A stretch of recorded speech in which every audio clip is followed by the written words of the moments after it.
you have come, and I see some questions rolling in.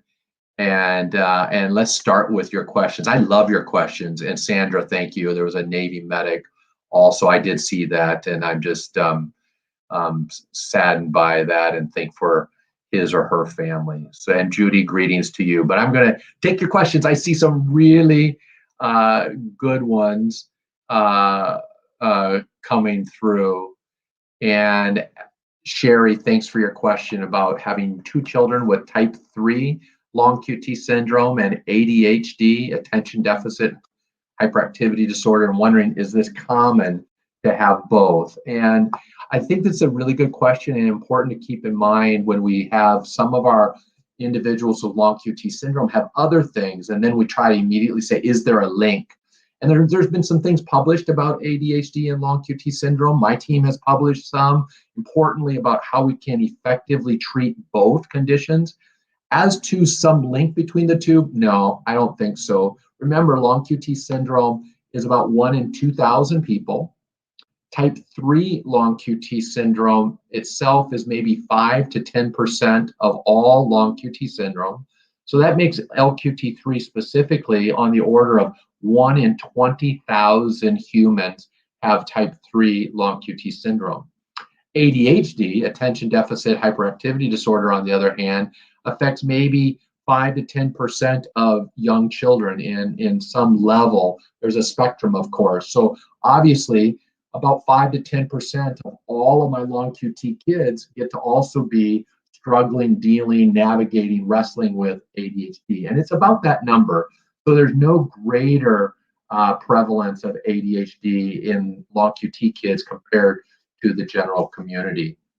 I think what's important and what we've said is that we can treat both. I've seen way too many long QT children who have had their ADHD unaddressed after exhausting non-pharmacologic strategies, still not treating or refusing to treat or being unwilling to treat with stimulant medications out of fear that would bring out a QT reaction and resulting in tragic, devastating family stories of the ADHD running wild without an effective treatment. And we've shown, and others have as well, that we can treat your ADHD with stimulant therapy if necessary, if the other strategies have been consumed.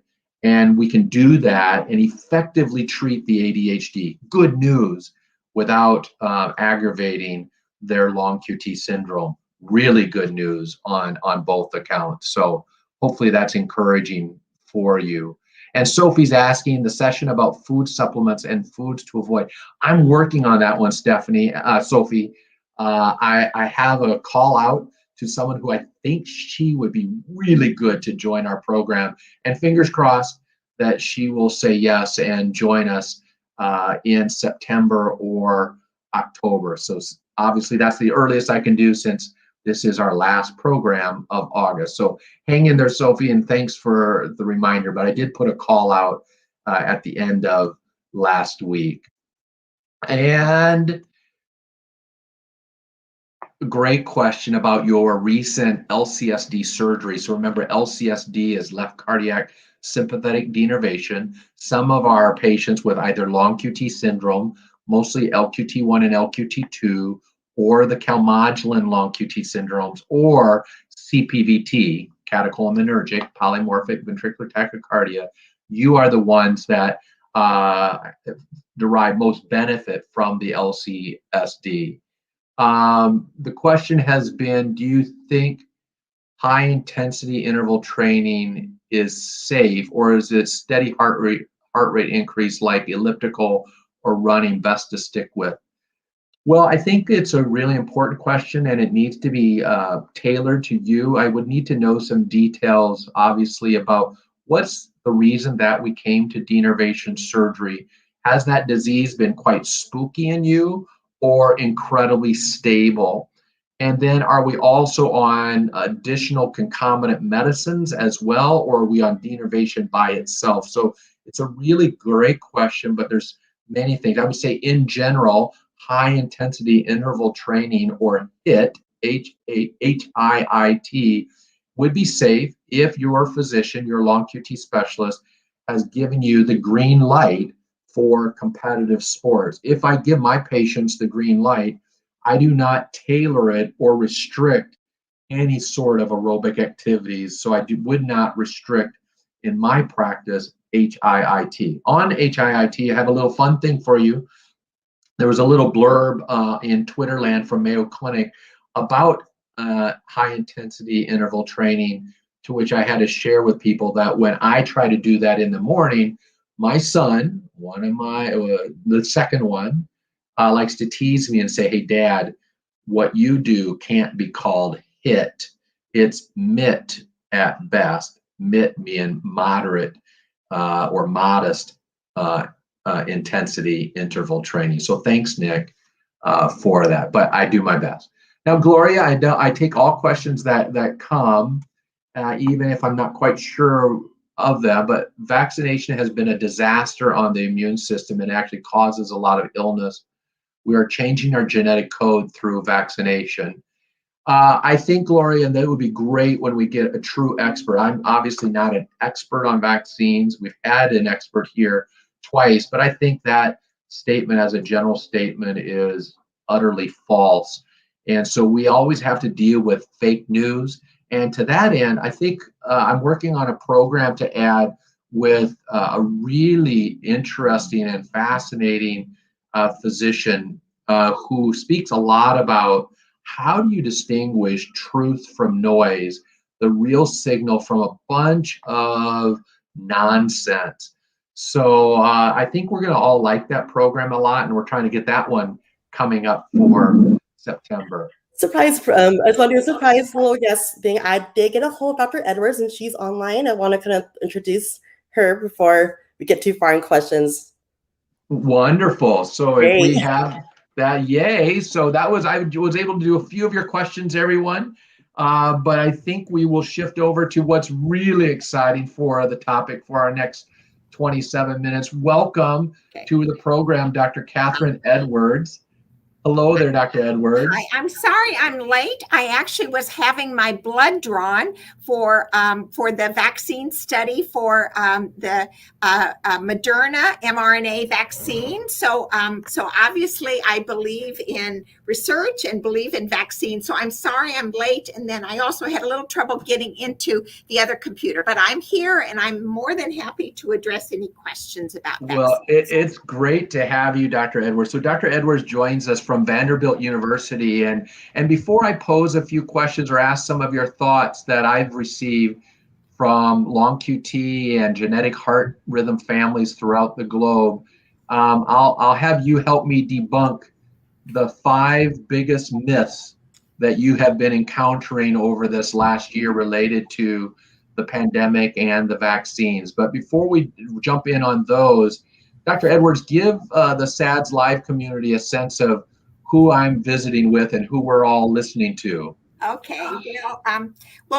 Today actually marks the 41st year of my tenure at Vanderbilt University. I have been working on vaccines since I came, and I'm a pediatrician and have worked on a number of vaccines through the years, the whooping cough vaccine and a lot of the meningitis vaccines. And then since COVID, and for many years, I led a large vaccine evaluation clinic here where we studied a lot of vaccines for the first time in people.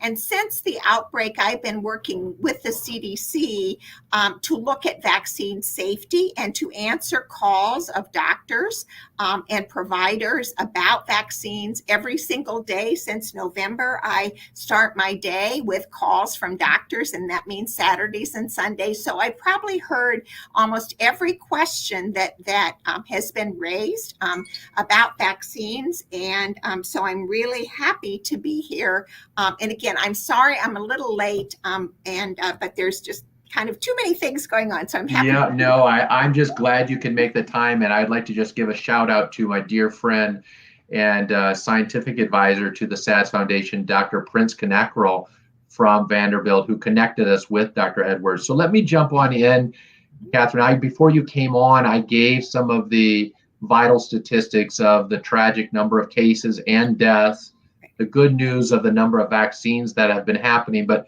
I know in the last 3 months of my practice, I've encountered tremendous vaccine reluctance, vaccine hesitancy, whatever expression we're using to refer to it.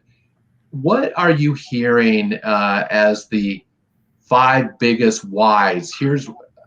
And I've heard some. I'm curious, what are you hearing as, here's why I'm not getting the vaccine, haven't gotten the vaccine, don't plan on getting the vaccine, and how could we address or debunk those reasons in a professional way, rather than some of the shaming that we've seen going on, which I think is utterly non-productive. So help us out with that. Sure. Well, first of all, everybody needs to be able to address their questions to knowledgeable people.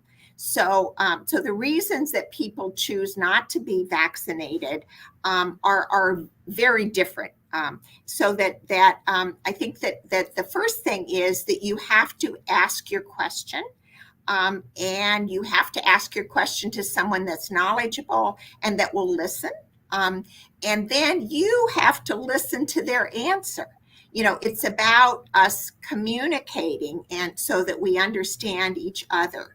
I think the other thing that we see is that we're getting a lot of people vaccinated very quickly. There's been over 180 million doses of vaccine given. And indeed, there are some side effects, and we can go over that. And they're not very common. They're in the 1 or maybe 50 per million numbers. They're kind of struck by lightning kind of numbers, but they are real, and you need to know what they are. You also need to know that the disease is very severe.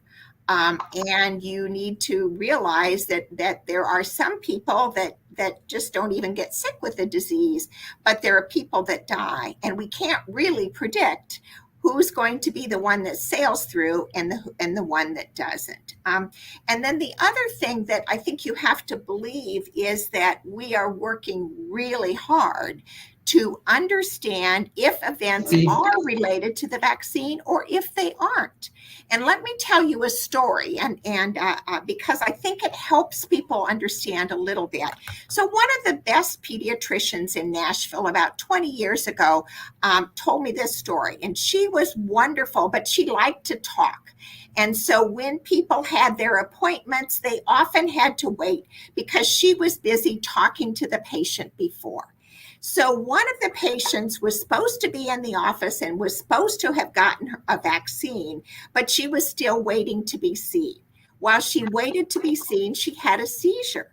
Now, if indeed the pediatrician had been on time, the patient would have been seen, would have had the vaccine, and would have had a seizure. So the fact then that, and most everybody would have said, well, the seizure was from the vaccine because indeed she had the vaccine and then she had a seizure. So one of the toughest things that we have to try and sort out is if an event happens after a vaccine, is it related to the vaccine or is it not? And if it is, what do we do about other vaccines? And that's kind of a problem because with the mRNA vaccines, there's 2. And so that's another thing. Trying to figure out whether the vaccine caused what you see is not always so easy. And when I started this, I had black hair. And obviously, I've gone through this many, many times through the years, and it's often difficult. So I think those would be the warnings, that we all have different questions, that we have to listen to authoritative people, that we listen to what they're saying, and that the people that are providing the information listen to the question. So those would be my kind of most important points to make. Great. Thanks, Dr. Edwards. Let me give you a few that I've encountered daily in my practice, because I've had there was a stretch over the last 3 months where I probably had 30 young women in a row say that they have declined and won't be pursuing the vaccine because they've heard about it messing with their fertility and concerns about that. And I know stuff was put out back in December debunking what probably, I think if you agree, was a cruel anti-vaccine hoax strategy effort but just in case, but I've told them that I would ask the expert the question to say, let's put this thing to rest about the COVID-19 vaccine and damaging or having a negative effect on a woman's ability to conceive and successfully have a baby. So there is absolutely no evidence to support that the vaccines have an adverse effect on fertility. Every several weeks, we meet as a group with a group of obstetricians and go over any kind of adverse events that have been occurring. And certainly a group of obstetricians wouldn't want to participate in something that made everyone fertile because they wouldn't have a job. And so indeed, there are no data to suggest that there is any impact on fertility. There has been discussion about menstrual changes. And in fact, I gave a segment about this on public radio. Several people have confirmed or have said that they got the vaccine and then they've had some spotting or irregularities to their periods. That was not noted in the original studies. That has not been noted in the VAERS databases, but there is an attempt now to look very closely in large databases to see whether there have been any menstrual irregularities. But from what we can see at this time, they represent individual people, but not big trends or not actual signals that this is a problem. So no, there is no evidence of infertility. I have 3 grown daughters, and every one of them is vaccinated. If I were afraid that I wouldn't have any more grandchildren, I certainly would not affirm and tell them that they needed to get vaccinated. So no, that's a falsehood. Great, thanks a lot. And I know my 18-year-old daughter, she got the vaccine as well. Let's look at a known vaccine-associated side effect. Maybe not in that 1 in a million or 50 per million, perhaps a little bit more common than that, but still very rare, but getting a lot of attention, and that's vaccine-associated myocarditis. Could you try to sort of give the key features about that and what you recommend in light of that signal that appears to be maybe greatest, still weak overall, but greatest in sort of the 15 to 24-year-old males who get the second jab. Exactly. But can you kind of unpack that issue? Because it's kind of, I think it has a lot of fake news attached to it and a lot of inflation assigned to it. Exactly. So we began to see early on just maybe 1 or 2 cases. And then now as time has gone on, and this will be discussed on Monday at the ACIP, which is an open session. And so you could drop in and listen to all of the most recent data about myocarditis. But it looks like it's probably going to be somewhere about 50 or so per million, maybe a little bit more than that. It is a real finding. We do see it mostly in males, and I guess I'm feeling a little intimidated talking to a cardiologist about this, but in general, males tend to have more myocarditis than females. Now, it's one of the few things that men have more than women, but it is, and so there is a tendency for more myocarditis in general to occur in males, and also to occur in sort of adolescent young adult males. And so that's kind of what we're seeing people that complain of chest pain. Generally, it can be as early as within a few hours to a few days. Generally, it's after the second dose. There have been a few after the first dose, but most often it's after the second dose. The chest pain is uncomfortable. The patients go into the hospital or to the emergency. A troponin level is measured, and there is an elevation in the troponins. There can be some EKG changes, and then also depending upon whether there's other imaging. But what has been remarkable about it is that it's generally very responsive to analgesia, to some pain relief, and the pain goes very quickly, usually within a day or two, and often the patients are ready to go home. So it's a very rapidly resolving chest pain. We are now beginning a large study to look at people who have had that, to call them at 3 months and 6 months, to call their cardiologist, to make sure there's not any long-term problems with it. But the patients that have had it, that have been evaluated by the cardiologist in our safety group, have by and large had total resolution of the symptoms. But again, that's something that we're studying to try and understand. We're also trying to understand, well, why would this happen? Are there certain clues? Are there certain groups of people that would make it more common? And we haven't found that, but we're certainly trying to look at that. We also don't know why this is happening, and certainly there are scientists that are beginning to study this. We have, with our group that works with the CDC, a lot of cardiologists that are very skilled at myocarditis. We're getting the very best minds to think about it with us. We are making the recommendation that if indeed you had an episode of myocarditis after the vaccine, that you would not receive, at least now, another dose of the vaccine, and how that will play out in terms of individuals. If they need boosters, I think that we're not quite there yet. The other thing that I think you or your doctors should know is that it's very easy for questions to be addressed about vaccine safety. And so every single day, doctors can send questions in to the CSA, the Clinical Immunization Safety Group. We talk about the cases. Sometimes when they're very complicated, and we'll be having a complicated cardiac case come up in a week, we actually have what's called a grand rounds, where we review all the literature, we bring in experts, we go over each individual case, and at the end, the experts weigh in and say, well, this is what we would do, or this is what we wouldn't do. And at that time, the cardiologist that referred the case, or the doctor that referred the case, is also on the phone. So we're very open to discussing individual cases,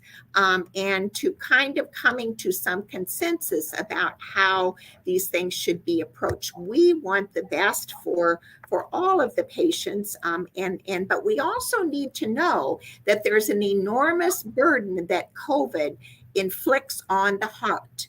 And so we can't forget that COVID, the prevention of COVID, is very important for healthy hearts. And indeed, there was a paper that came out in the MMWR last week that actually looked at how many heart problems are caused by COVID in boys, in girls at various ages, counted that, and then counted the cases of myocarditis. And if it's a scale, you'll see that there is a much greater rate on the burden of the heart by COVID than on the cases of myocarditis. But again, those are things that you can see, and your doctors can talk to you about, and those are questions that we can address. Great, thanks, Dr. Edwards. So clearly, based upon a lot of research, the risk-benefit calculus still totally favors getting the vaccine, both jabs of the Moderna or the Pfizer, in the boys, in the adolescents, and the young men, all things considered equal. Exactly. And there's a great book I'll put forward, and our CEO has reminded those on the chat side that you yourself put it out for the world, the COVID-19 Vaccine Guide, the quest for implementation of safe and effective vaccination. So thanks for doing that. But I've got to ask you another one that's pretty hot, I would say, and sure. This probably comes from more of my male patients, and not even a male patient, but one of my own sons. So my entire family is vaccinated except for one of my 3 boys, who's 24, and his question is actually a lot like the expression of many of my male patients who haven't been vaccinated. And I would say in the last 2 months, probably half of my male patients have not been vaccinated. And so they're of that half, they typically say something like this, Dr. Edwards: I'm young, I'm healthy, I don't have those previous risk factors that we were hearing about, elderly, obesity, hypertension, diabetes. I don't have any of those. And so therefore, I would rather take my chances with getting the natural viral infection and letting my body naturally deal with it, develop the natural immunity, which, and my son would probably point out, and I'm surprised he hasn't texted me already, that there was a submission just to Science this morning out of Israel showing that the durability of the natural immunity was longer lasting than that from the vaccination mediated immunity. So those patients and my son would say, what say you, Mike? How do I deal with this and counter that argument that I'm better off naturally going with it than to do a preemptive move with this vaccination that has some known side effects, low, but potentially some long-term side effects that we don't yet know about? How do we handle a patient or a son like that, Dr. Edwards? Sure. Well, first of all, we know that overall, about 70% of the patients that are hospitalized with COVID have comorbidities. So your son and others are right in that there are certain comorbidities that make it much more serious, make COVID infections much more serious. And those comorbidities indeed, would be heart disease and lung disease and obesity and those sorts of things. But there are also, when you subtract, there are at least 20% of the population that doesn't have a risk factor. And indeed, we are now seeing in our intensive care units individuals who don't have risk factors, who are not vaccinated, who are on the ventilators. So if I had a way to say, you individual person have no risk for severe COVID, I would do it, but I can't do that. Because there are people that have no risk factors that are severely sick and die of COVID. So that's one thing. The second thing is that, and I am familiar with the paper that came out from Israel about the duration of the antibody response with disease, but I'm also familiar with a number of individuals that have had COVID who have had their antibodies measured as well. And we know that the less severe your COVID infection is, the lower your antibodies are going to be. So for those people who escape without many symptoms, which is kind of what I think everybody's hoping, they often will end up with not very robust antibodies. And when we measure them, they really would be far under what we would see in terms of a vaccine response. So it's a very heterogeneous group of individuals. And I guess one of the things that I have said is that often the best immune response that we see are people that have had COVID, but then get their first dose of vaccine. And that is a really robust. And so I often say, well, if I, given my age, obviously it would be quite a risk factor for me to get COVID. But if I could get COVID and stay asymptomatic, but then get a boost, that's probably the best immunity. But I just feel that we can't predict who will get sick. There are a number of people that are on ventilators that didn't think they would get sick. Right. And we just cannot, we don't have a dipstick that we can dip into somebody's urine or put in somebody's nose and say, you get COVID, you're going to be fine. I mean, we know that for children, for instance, about 48% of the children are asymptomatic with COVID. But we also know that some can get very sick, and we also know that some can get, MISC. So we just can't predict who's going to be the one. And I think that over, so that it's a little bit like understanding the odds. What are your odds for an adverse event from the disease? What are your odds for adverse event from the vaccine? And I think that when you weigh all of those factors, the scales are always heavily weighed to prevention with vaccine. And I think, and I will deliver that message to my patients and to one of my 3 sons. The other 2 are vaccinated. So I am, my wife is, and 3 of our 4 kids are, but we have a holdout. And maybe we can, as we wrap up, talk a little bit about the Delta strain. And some people have said, well, why bother getting the vaccine? I might as well roll with it, with this highly contagious one, because I've heard the vaccine doesn't work or doesn't work as well, which I think is wrong information they've heard. But can we discuss this Delta strain a little bit and your thoughts on navigating this Delta surge? Absolutely. So Delta is a strain that evolved in India.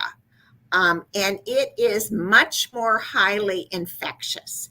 So we nerds that love to study viruses, we have a sort of a term called R-naught.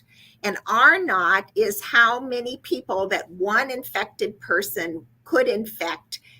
And so when we started out with the Wuhan strain, the R-naught for one infected person was that they would infect 2.5 people. What we have now with the Delta strain is that the R-naught is between 5 and 10, meaning that one person it can infect between 5 and 10 people. So, and Kathryn, could you put that like in reference to chicken pox, something that people believe? So, exactly. So if you compare the R-naught to the Delta strain, it is as infectious as chickenpox. And that is highly infectious. I was telling a bunch of parents last night, about 20 years ago, before we had chickenpox vaccine, one of the medical students went in with me to see a patient with chickenpox, and he was going to graduate and he was going to get married in 10 days. Well, he graduated, but he didn't get married in 10 days because he was very sick with chickenpox. So chickenpox is very infectious, and the Wuhan strain is too. We know that however, fortunately, it does respond to the vaccine. And we know that the vaccine is preventing hospitalizations and deaths with the Delta strain, the vaccine that we have received. There are some breakthrough infections, which people know, but fortunately, the Delta strain does respond to the vaccine. We do not have evidence to say that the Delta strain causes more severe disease. What we think is that it's just so much more infectious that we're getting so many more people infected. And the other thing is that now about 1/3 of the infected people are children. So it's highly infectious with children as well.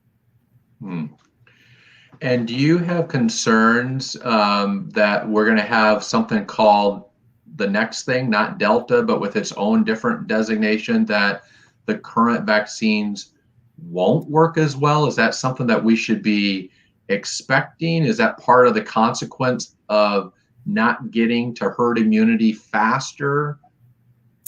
Well, that is one of the potential consequences, but I think that we don't know for sure. I think one of the things that we do know that there was a beta variant that was present in South Africa, and it didn't respond at all to the vaccines, and now it's almost gone. So sometimes I tell people, well, we could have had the beta and not the Delta. So I think you do need to look at the half full and as opposed to half empty. But what I can say for sure is that the more that any kind of variant is allowed to reproduce in an uncontrolled fashion, the more mutants that we will have. So if we can reduce the amount of virus that is growing in people that have that are producing all this virus by vaccination, then our potential for us to get very worrisome mutants decreases all the time. But it's going to need to have a lot of people get vaccinated in order to do that. And one of the things that is, the more infectious that a virus is, or the higher the R naught, the more people that have to be vaccinated to get herd immunity. So we know, for instance, measles, the R naught is 15 for measles, and we have to have 95% of the population immune, or we'll have measles outbreaks. So the more infectious, the more that people need. And we aren't just individuals. You know, we do have an impact on others. And as a pediatrician, I say this all the time. We need to protect our children. How do we protect our children when they don't have a vaccine? We cocoon them with people that are vaccinated, right, so that we don't bring home the virus to them. So there is a responsibility that we have to each other to reduce the contagion and to help solve the problem. Speaking of those little children, as you're seeing the data come through, and you probably have a sneak peek at it sooner than almost anyone, what's your forecast for availability of the vaccine under the age of 12? When might we start seeing that, and how low will we go, do you think? So currently, the CEO of Pfizer on national TV on Tuesday said that they will be submitting their documents for an EUA from the 5 to 11-year-olds by the end of this month.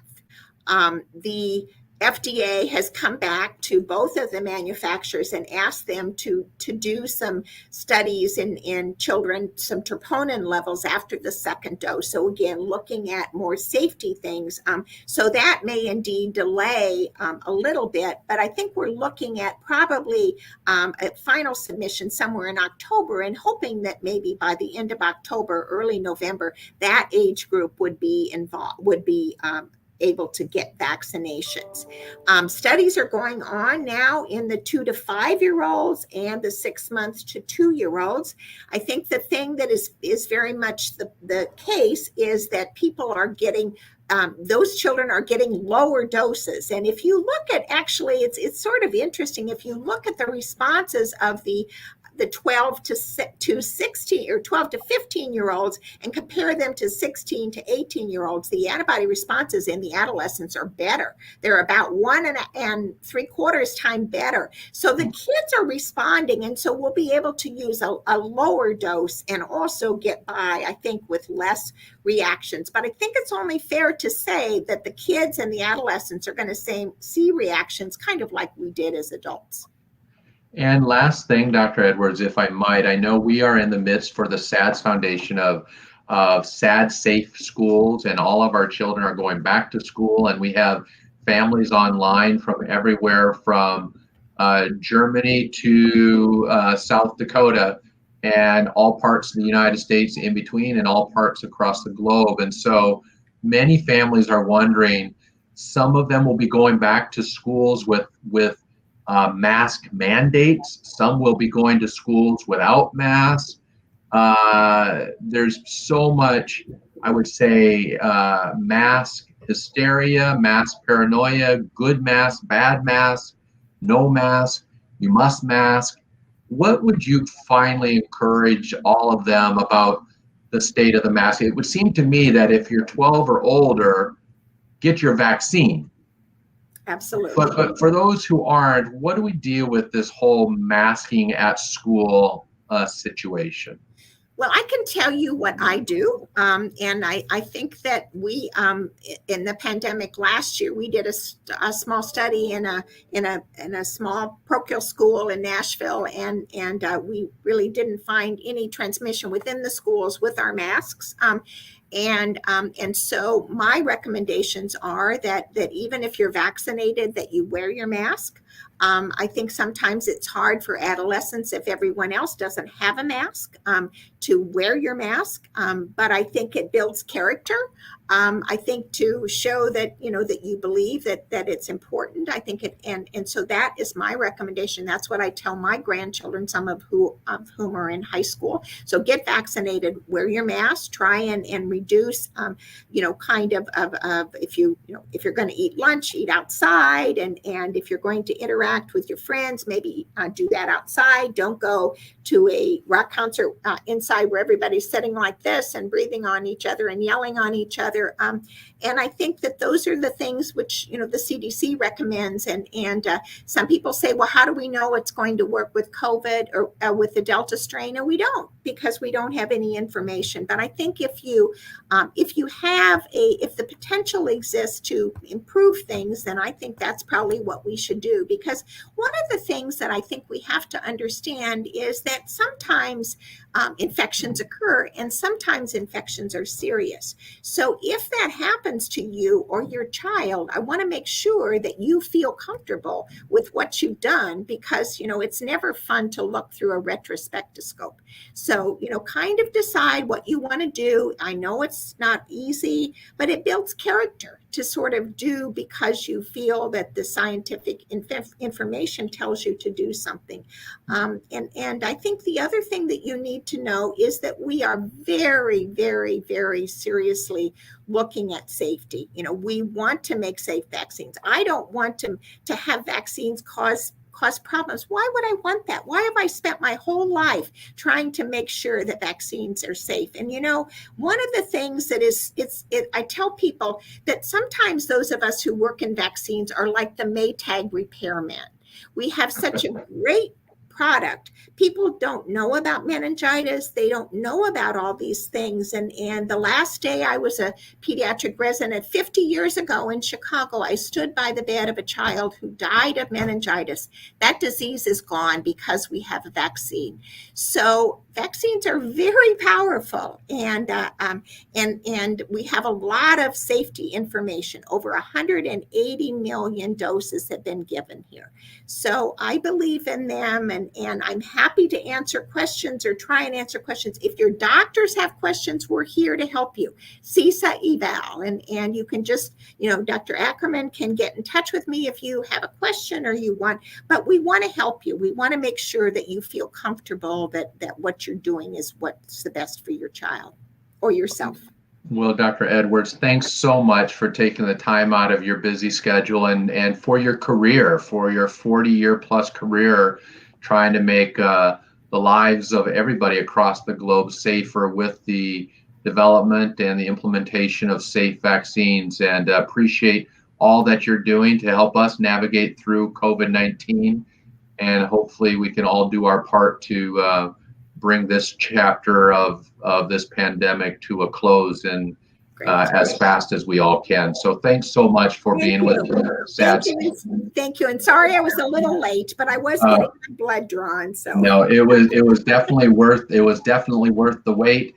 And hopefully we can bring you back for an update with everybody in the next 3 to 6 months. And so for all of you out there in SADS live land, I want you to be well, be safe.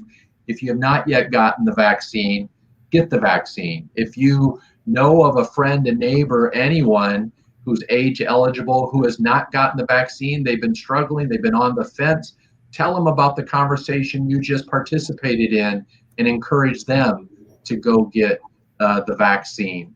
I got mine, my children have gotten theirs, 3 of the 4. We're still working on the 4. We'll work on that in an ongoing way. So you all stay safe, stay well, and I will see you back in 2 weeks on September 10th. You won't want to miss that program. I'm looking forward to it. And until then, take care, everyone. Thank you.